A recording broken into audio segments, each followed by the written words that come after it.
जब संसार के अनेक कोने जनजातियों में बटे थे, तब भारत में महाजनपदों का उदय हो रहा था। यह वह युग था जब भारत के इतिहास की नींव रखी जा रही थी। वैदिक युग की समाप्ति के बाद गंगा यमुना के मैदानों में अनेक शक्तिशाली राज्यों का उदय हुआ, जिन्हें महाजनपद कहा गया। इनकी संख्या 16 मानी जाती है और ये सभी भारत की सांस्कृतिक, राजनीतिक और सैन्य धरोहर में अमिट स्थान रखते हैं। इन 16 महाजनपदों में प्रमुख थे मगध, कौशल, वत्स, अवंती, अंग, मल्ल, कुरु, पांचाल, गांधार, काशी और चेदी। इन राज्यों में आपसी संघर्ष, सत्ता का लोभ और विस्तार की होड़ ने प्राचीन भारत के नक्शे को निरंतर बदलते हुए महान सम्राटों को जन्म दिया। मगध उन सभी महाजनपदों में सबसे शक्तिशाली बनकर उभरा। उसकी भौगोलिक स्थिति उसे रणनीतिक रूप से लाभप्रद बनाती थी। एक ओर गंगा की उपजाऊ भूमि और दूसरी ओर दक्षिण में विंध्याचल की पहाड़ियां।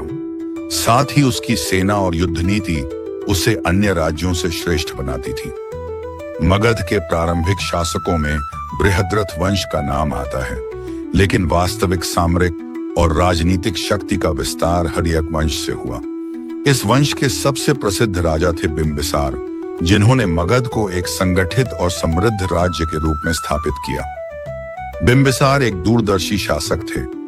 उन्होंने अंग राज्य पर विजय प्राप्त कर मगध की पूर्वी सीमा को सुरक्षित किया। साथ ही उन्होंने कौशल और वैशाली जैसे पड़ोसी राज्यों से वैवाहिक संबंध बनाकर एक स्थायी गठबंधन की नींव रखी। बिंबिसार ने राजगृह को अपनी राजधानी बनाया, जो चारों ओर से पहाड़ियों से घिरा हुआ था, जिससे उसे सुरक्षा और प्रशासनिक स्थिरता प्राप्त हुई। उन्होंने बौद्ध धर्म के संस्थापक सिद्धार्थ गौतम को भी संरक्षण दिया और धर्म की नीति में सहिष्णुता का भाव लाया। बिंबिसार के पुत्र अजातशत्रु ने सिंहासन प्राप्त करने के लिए अपने पिता की हत्या की। यह ऐतिहासिक तथ्य अपने आप में क्रूरता और सत्ता की भूख को दर्शाता है, लेकिन अजातशत्रु एक पराक्रमी और कुशल शासक साबित हुए। उन्होंने वैशाली पर विजय प्राप्त की और मगध की शक्ति को दोगुना कर दिया। अजातशत्रु ने पाटलिग्राम को बसाया, जिसे बाद में पाटलिपुत्र के नाम से जाना गया। यह नगर कालांतर में भारत की सबसे बड़ी राजधानी बना और कई साम्राज्यों का केंद्र रहा। अजातशत्रु ने शास्त्र और रणनीति दोनों में महारत हासिल की थी।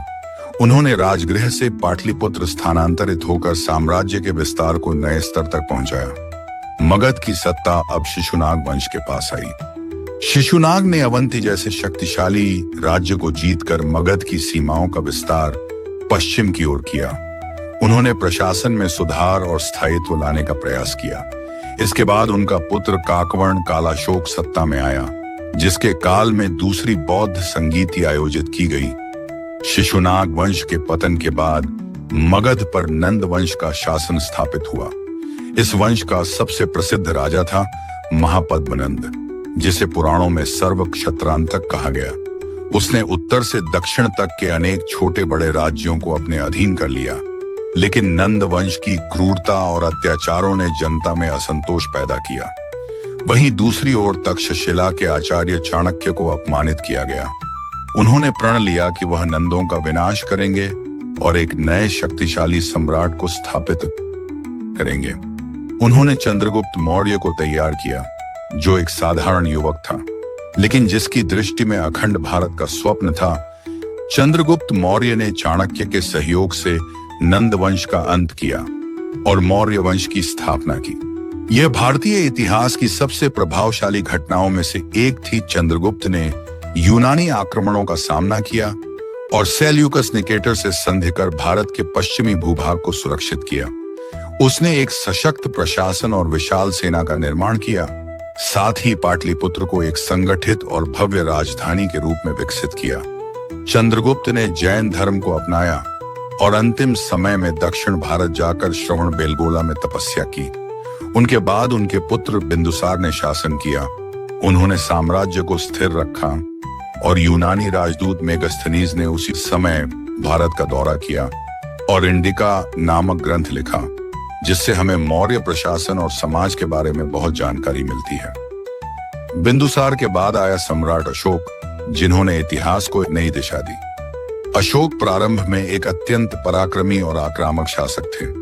उन्होंने कलिंग पर आक्रमण कर भयंकर युद्ध लड़ा जिसमें लाखों लोग मारे गए। लेकिन इस युद्ध की विभीषिका ने अशोक को भीतर से झकझोर दिया। उन्होंने हिंसा का त्याग कर बौद्ध धर्म अपनाया और अपने साम्राज्य में धम्म की स्थापना की। अशोक ने अनेक स्थानों पर शिलालेख और स्तंभ स्थापित कर धम्म का प्रचार किया। उन्होंने बौद्ध भिक्षुओं को श्रीलंका, म्यांमार और मध्य एशिया तक भेजा और एक वैश्विक सांस्कृतिक प्रभाव छोड़ा। अशोक के शासन में न केवल धार्मिक सहिष्णुता रही, बल्कि चिकित्सा, जल व्यवस्था और सड़कों के निर्माण पर भी जोर दिया गया। अशोक को प्रजापालक राजा कहा जाता है, जिन्होंने युद्ध के बजाय प्रेम और नैतिकता को अपनी शासन नीति का आधार बनाया। अशोक की मृत्यु के बाद मौर्य साम्राज्य धीरे धीरे कमजोर होने लगा और अंततः मगध की शक्ति क्षीण हो गई। लेकिन उस काल में जो शासन नीति, प्रशासनिक व्यवस्था और सांस्कृतिक चेतना विकसित हुई, वह सदियों तक भारत के शासन का आधार बनी रही। महाजनपदों की राजनीति से शुरू हुई यह यात्रा मगध की महानता तक पहुंची और मौर्य साम्राज्य के उत्कर्ष में पराकाष्ठा पर पहुंची। यह कहानी न केवल इतिहास का सार है, बल्कि यह आज भी प्रेरणा देती है कि कैसे एक राज्य केवल शक्ति से नहीं, बल्कि नीति और धर्म से महान बनता है। देखते रहिए देशभूमि।